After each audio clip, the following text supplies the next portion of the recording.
The church was silent except for the low hum of grief until my daughter-in-law's voice sliced through the air like a whip. My God, mother-in-law, did you really come to your husband's funeral wearing that cheap dress every head turned? The cheap dress she mocked had cost me $80,000, but of course Tiffany didn't know that. I kept my hands, folded eyes down while she went on. It's embarrassing. You look like a pauper. Her husband, my son Marcus, whispered for her to stop, but she only raised her voice. Someone has to say it. I work in luxury retail. I know quality when I see it. She pointed at my gown as if exposing a fraud. Your mother has no class. Her friends giggled behind manicured hands, enjoying the performance. The woman my son had chosen delighted in turning my husband's funeral into a stage for her cruelty. I felt tears sting my eyes, not from pain, but fury I dared not show. I smiled faintly.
What she whispered. What did you say? Estelle repeated, Mrs. Serafina Coleman, founder and owner of this company. Tiffany turned to me, color draining from her face. No. You live in a tiny apartment? You drive a Honda. And I wore an $80,000 dress to my husband's funeral, I finished gently. The one you called cheap. The entire chapel fell silent. Tiffany's words, sharp, mocking, cruel, echoed in my head as dozens of eyes turned toward me.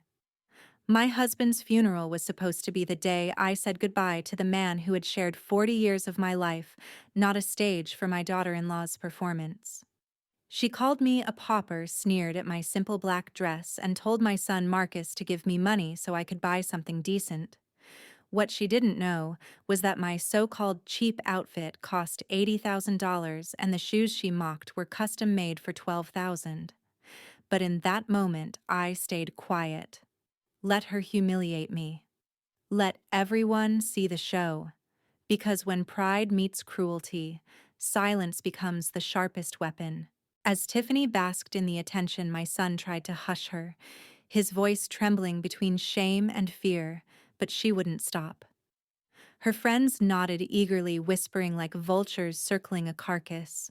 My daughter Belle touched my hand gently, whispering, Mom, don't listen. I gave her a faint smile. I needed Tiffany to keep talking to reveal exactly who she was in front of everyone.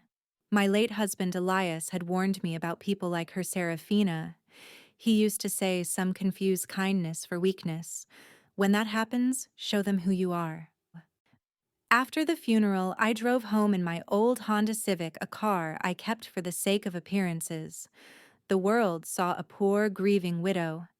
They didn't see the Bentley Mercedes and Porsche hidden in my private garage, or the fortune Elias and I had built quietly through our 17 luxury boutiques and 3 textile factories.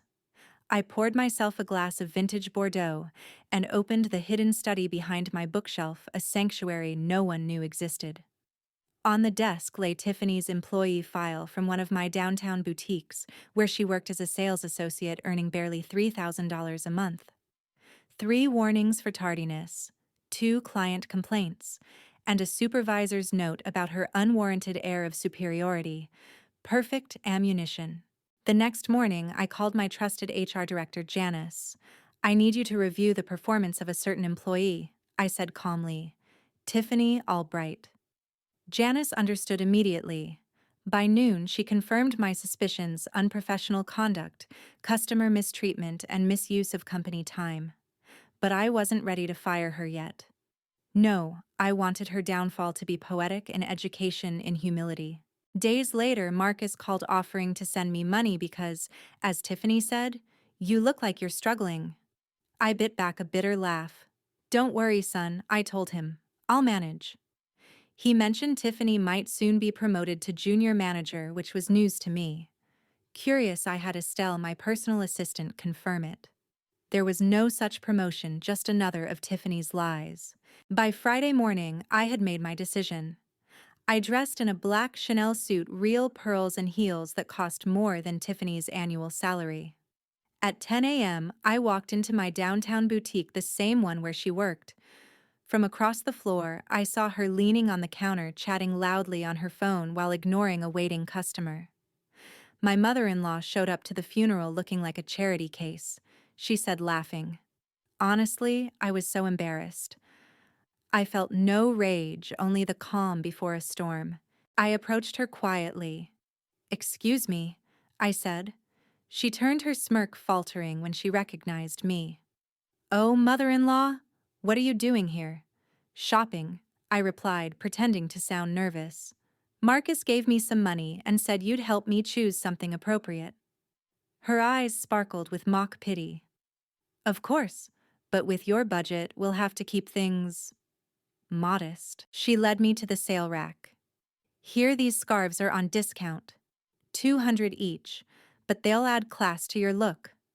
I touched one gently. It was from my own spring collection last year.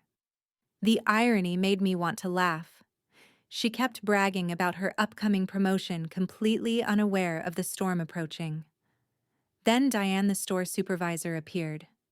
"Tiffany, Miss Coleman is waiting for you upstairs." Panic flickered across her face. "I'll be right back," she said. "Don't go anywhere, mother-in-law." I watched her walk upstairs to the office where she thought I'd be waiting as her boss. Instead, I stayed on the sales floor, observing her coworkers. I spoke to a young saleswoman named Chloe, who impressed me with her professionalism and humility. "We're taught that every customer deserves respect no matter how they look," she said. My heart swelled with pride. At least someone still carried the values Elias and I built this empire on. Minutes later, Tiffany came back downstairs confused and irritated. "She wasn't there," she muttered. "Probably went out." Then, without shame, she resumed her condescending tone. "Anyway, when I'm promoted, I'll set stricter rules. We can't just let anyone in here dress like they're at a thrift store." I raised an eyebrow. "Interesting philosophy." "Right," she said proudly. "My boss will love it." That's when Estelle appeared calm and poised.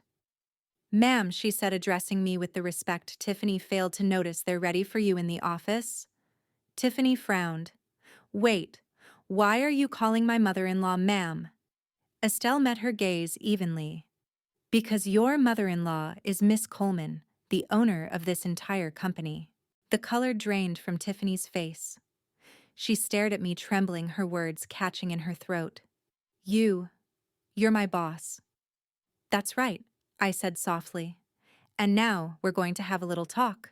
Tiffany froze, her mouth opening and closing like a fish gasping for air. Her voice came out in a whisper.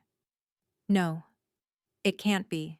You live in that tiny apartment, you drive an old Honda. You appear poor." I finished her sentence gently. "Yes, that's what you thought. And that's precisely why we're standing here now." Estelle handed me a folder, Tiffany's complete performance record. "Would you like me to read it, ma'am?" she asked. "Please do," I replied. Estelle began calmly, her tone professional yet sharp enough to cut glass. "Report from March 15th. Employee ignored a client for over 20 minutes because she determined the client did not have the economic profile to shop here." Tiffany shook her head wildly. "That's not," Estelle continued.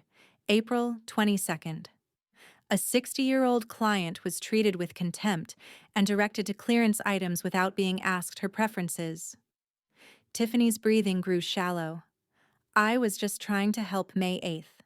Estelle Reed, employee, used her phone for 2 hours during her shift, ignoring multiple customers." "Tiffany," I said quietly, "are you going to explain your behavior or continue lying?" She looked at me desperately. I didn't know you were my boss." "I swear if I'd known exactly," I interrupted. "If you had known, you'd have behaved differently. And that's what disgusts me. Your respect depends on who you think people are, not on simple human decency." Tears streamed down her face. "Please, Miss Coleman, I didn't mean any harm." "Didn't mean harm," I repeated, lowering my voice so that only she could hear. "You humiliated me at my husband's funeral. You mocked my clothes, my dignity, my grief in front of everyone I loved." Her sobs grew louder. "I didn't know. You thought I was beneath you." I stepped closer, my tone calm but commanding. "Tell me, Tiffany, what would you have done differently if you had known I was rich?" She said nothing. "You wouldn't have shown your true self," I continued. "That's the tragedy. You don't respect people, you perform for them." Estelle closed the folder. "There's more, ma'am. Financial reports show she falsified promotion claims and applied for a mortgage using projected income that doesn't exist." Tiffany's head snapped up, eyes wide. "How do you know about that?" "I know everything I need to," I said evenly. "Especially about the people who work for me and marry my son." The air in the boutique was thick with silence. Other employees watched from a respectful distance, stunned, but unable to look away. I motioned to Estelle. "Do you have the documents ready?" "Yes, ma'am." She handed me a second folder. I looked at Tiffany. "These are your termination papers. Effective immediately." Her knees buckled. "No, you can't do this." Please, I need this job. We have debts. The house, the loans, Marcus will. Marcus, I said sharply, is going to learn today exactly who he married. Tiffany reached for me, her voice cracking. You can't fire me. I'm family. I looked at her coldly. That makes your behavior worse, not better. She collapsed into a chair, trembling. Please, one more chance. I'll change. I'll be different. Tiffany, I said softly but firmly, you are 32 years old. If you haven't learned to treat people with respect by now, you never will. The young saleswoman Chloe stepped closer, concern in her eyes. Ma'am, do you need any assistance? No, Chloe, I said kindly. But thank you. In fact, I'd like you to remember this moment. This is what happens when someone forgets that true elegance comes from respect, not arrogance. Tiffany buried her face in her hands. This is humiliating, she sobbed. Humiliating, I smiled faintly. Now you know how I felt at my husband's funeral when you mocked me in front of everyone I loved. Estelle called security. Escort Miss Albright to gather her belongings. Tiffany stood shakily, her face streaked with tears. You're destroying my marriage. No, Tiffany, I replied. You destroyed it yourself the day you decided to humiliate your husband's mother. As security guided her away, she turned back one last time. This isn't over, she hissed. You'll regret this. I doubt it, I said calmly. But I do hope you learn something. Once she was gone, I faced my employees. Let this be a lesson, I said, my voice steady. In this company, every customer, rich or poor, is treated with the same respect, because we never know who we're truly standing in front of. Later that afternoon, Estelle entered my office. Ma'am, shall I prepare the evidence for your meeting with Marcus? Yes, I said quietly. It's time for my son to see the truth. When Marcus arrived that evening, his face was pale and tight with confusion. Mom, he said, closing the door behind him. Tiffany came home in tears. She said, You had her fired. That can't be true, can it? Sit down, Marcus, I said calmly. We need to talk. He hesitated, then sat on the sofa like a man waiting for a verdict. She told me you own the boutique. He continued, his tone almost pleading. That's impossible, right? I stood up and walked toward the hidden bookshelf. Come with me. I pressed a small latch, and the hidden door opened with a quiet click. When Marcus saw the study, the shelves of business documents, company ledgers, and photographs of grand openings, his jaw dropped. What is all this? He whispered. This, I said, gesturing around the room, is what your father and I built over 40 years. 17 luxury boutiques, 3 textile factories, and enough investments to last generations. We chose to live modestly so that you and Belle could grow up with humility, not entitlement. Marcus sank into a chair, his eyes darting from document to document. You're millionaires, he said slowly, disbelief coloring his voice. We have been for decades, I confirmed. He turned to me, his expression torn between awe and resentment. Why didn't you ever tell us? Because money reveals people's true nature? I replied softly. Your father and I wanted you to build character before wealth, to understand respect before privilege. He looked down, his hands gripping the armrests. And what does this have to do with Tiffany losing her job? I picked up the folder Estelle had prepared and placed it in front of him. Read these. He flipped through the reports, each one documenting Tiffany's arrogance and mistreatment of customers. His brow furrowed deeper with every page. This can't be right, he murmured. She'd never. She did, I said. And not just with strangers, with me. He looked up sharply. With you? At your father's funeral, Marcus. Your wife publicly humiliated me, mocked my dress, and told you to give me money because she thought I looked poor. He swallowed hard. She said she was trying to help. Help? I repeated, a sad smile tugging at my lips. Do you call it help when someone tells your grieving mother she's embarrassing the family? Do you call it love when she ridicules your father's widow in front of everyone? Marcus ran a hand over his face. Mom, I didn't realize it was that bad. I thought she was just being honest. Honesty without compassion is cruelty, I said gently. And silence in the face of cruelty is complicity. He looked away, shame flooding his expression. I should have defended you. Yes, I said quietly. You should have. After a long pause, I handed him another folder, Tiffany's financial report. You deserve to know what else your wife has been hiding. Marcus skimmed the pages, his eyes widening. $60,000 in credit card debt, a car loan, a mortgage based on a fake promotion. Oh God. She's been living a fantasy, I said softly, lying to you, to her job, to herself. And now that fantasy has collapsed. Marcus dropped the papers onto his lap, staring blankly at the floor. What am I supposed to do? Decide what kind of man you want to be, I said. You can stay with a woman who humiliates others to feel superior, or you can choose to reclaim your dignity. He looked up, tears forming in his eyes. She's my wife, and I'm your mother, the woman who raised you to respect people, not degrade them. You can love her, Marcus, but you cannot excuse her. For a moment he said nothing. Then his voice cracked. Mom, I'm sorry. I was so blind. The first step toward growth is recognizing blindness, I said gently. The next is doing something about it. He nodded, exhaling shakily. I need time to think. Take all the time you need, I told him, but understand this silence is a choice too. Some decisions can't be postponed forever. That night, as he left, I felt the weight of years pressing on me. Elias had once told me that true justice wasn't about revenge, it was about teaching lessons that outlasted pain. And for the first time I understood what he meant. The next morning at 6 a.m. my phone rang. It was Belle, her voice trembling with disbelief. Mom, Marcus called me last night.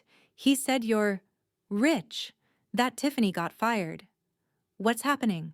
Come home, sweetheart, I said. It's time you know everything. 2 hours later, Belle sat in the same chair Marcus had occupied, staring at the same documents. Mom, she said softly, you built all this, and we never knew. Your father and I kept it from you for a reason, I replied. We wanted to see who you'd become without wealth shaping your choices. Belle's eyes filled with tears. I thought you didn't trust us. I trusted you to grow with values first, I said. And you did. You became kind, grounded, and compassionate. Marcus lost his way for a while, but maybe this will wake him up. Belle wiped her eyes. So what happens now? Before I could answer, my phone buzzed again. Estelle's voice was calm but alert. Miss Coleman, Tiffany Albright is here at the main office. She insists on seeing you. Perfect, I said quietly. Tell her I'll see her in 5 minutes. Belle looked at me nervously. Are you really going to talk to her? Yes, I said, standing up and straightening my jacket. It's time she learns the difference between remorse and regret. When I entered the office, Tiffany was already there, pacing the marble floor, wringing her hands, her once perfect hair undone, and mascara smudged beneath her eyes. The confidence she wore like armor was gone, replaced by desperation.